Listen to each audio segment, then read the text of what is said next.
So how this locker works is the user's going to walk up, they're going to hit the blue button to charge. It's going to show all of the available lockers. They're going to select one. It's going to ask them to enter a 4-digit code and then confirm it. The door is going to pop open. They're going to plug in their device. And they're all set. Once they're ready to retrieve their device, they're going to walk up, hit the black retrieve button. They're going to pick their locker, enter their 4-digit code.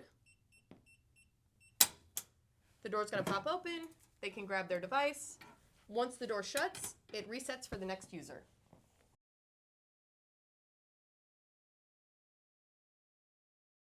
Let's say someone forgets their PIN code. There's 2 different ways to access the locker. First is to go into admin mode, tap the hidden gear icon in the corner.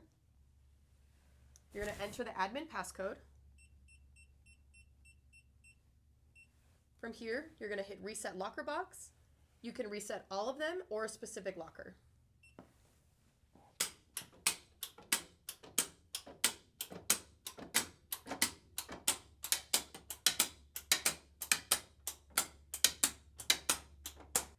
The second way is your backup set of keys.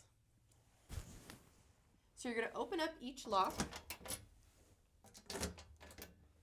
and then inside you'll see each locker has its own individual lock. You'll go ahead and pull down on the lever to release.